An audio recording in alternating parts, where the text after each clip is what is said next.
enjoy a new career high 32 rushing attempts, 150.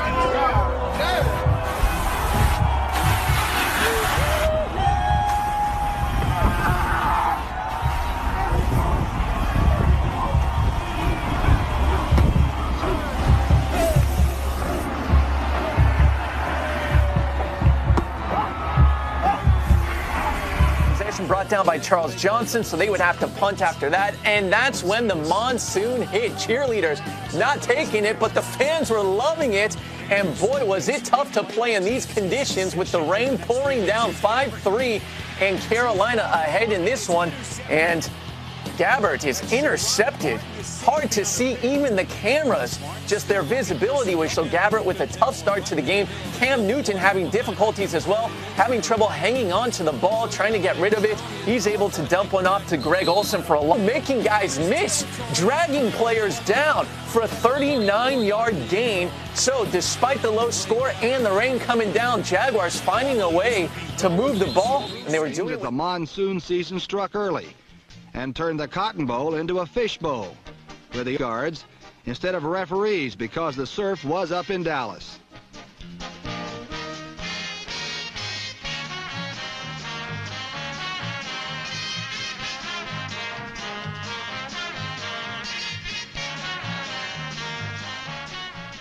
Number 20, Tom McCauley, resembled Willie Mays, making a mad dash for home plate and sliding safely under the tag.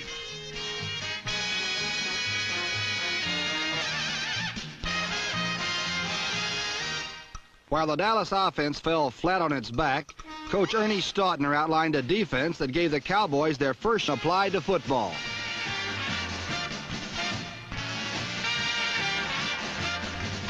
Not his hands, and slid through the surf for a touchdown. Final score, Wales 13. It picked. A play looked at just as well as this punt.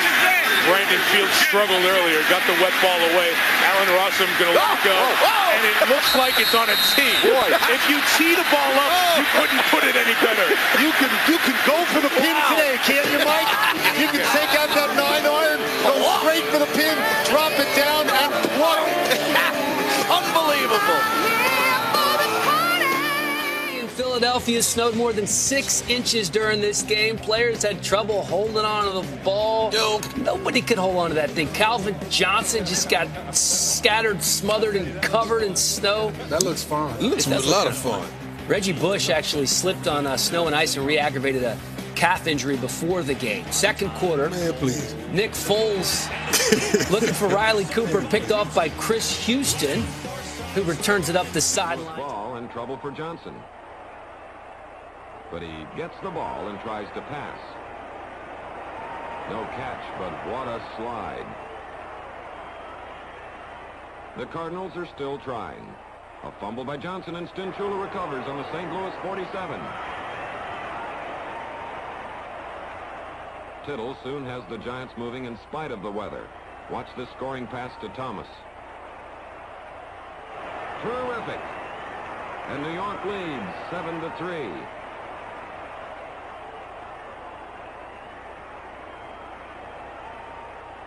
The rain stays heavy and the mud gets deeper. Johnson can't pass. And he's almost drowned. The Cardinals try a shotgun. Johnson connects with Conrad down the middle. Barnes and Patton almost knock each other out. And the Cards lead 10-7. Let's watch the Giants take to the mud. You can hardly see their uniforms, but that's Thurlow running.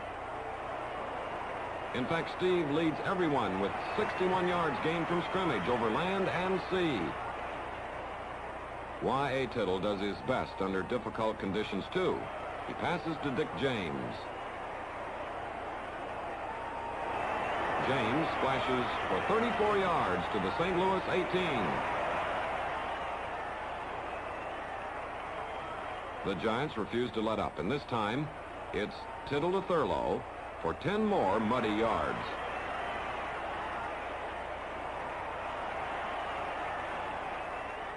On fourth down, Chandler tries a 21-yard field goal. It's good.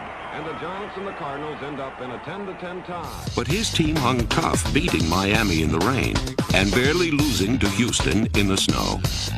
The victory left Jerry Glenn. Here's the snap. Marino back to throw. Excellent protection. He fires. It is caught.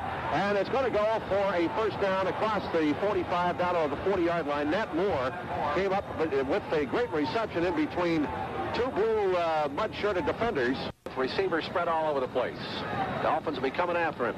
He drops to throw. Fires it. It's going to be intercepted by Small. Back at the 45-yard line. Runs laterally. Now comes to the middle of the field, and he's going to be dragged down at the 46. Back in Dolphins territory, Tracy Porter with 5 minutes to play. The locker room shows to follow. Here's the handoff. Fumble on the play. They will battle for it, and Baltimore comes up with it. You got Overstreet in there, your lead can dissipate in a hurry. He really has indicated that in preseason, regular season, the penchant for coughing up the ball, and Miami had protected it so well all day. Chicago and Lightning fought him a little bit, and some of the fans, I think, remember about that. Many of the fans have pulled out, and we frankly don't blame them. I don't think I've ever seen it rain this hard at a football game, Frank. I don't believe I've ever seen it rain this hard. We are getting a lot of water in our booth.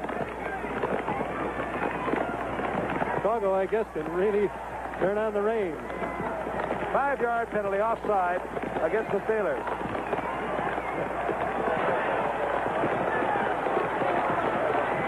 Looks like a snowstorm. Michigan against Ohio State. Archie Griffin, the Heisman Award winner, around the right side, upended by somebody. I really cannot tell you. There's no way you can read anything.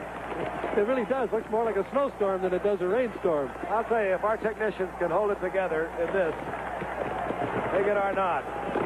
Everything coming unglued now in the booth. This calls for a little poise on the field. Second down and 5. Known something. You can't see down on the field. You certainly cannot see on the field. I've never seen anything quite like it. The only time I have is when I was a kid in Minnesota and we used to play in a snowstorm, Frank, and that's just about what it looks like. Even though this time it's straight up rain.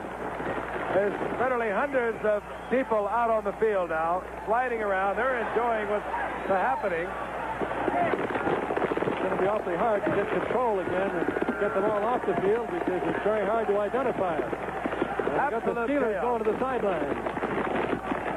And I would suspect that the Steelers are, oh, wow, here comes one, baby. I think you'll probably be able to hear this one. I think we better get a little delay in the game, even though by football rules you're not supposed to. That took 3 seconds. Speed of sound, what? It was the Norse custom to bury Vikings aboard a burning ship at sea. But in the Coliseum, the game proved a soggy funeral for the Rams' Super Bowl ambitions. Minnesota won 14-7, and instead of the dispirited Rams, it was the Vikings who would contest the mighty Dallas Cowboys for the NFC Championship.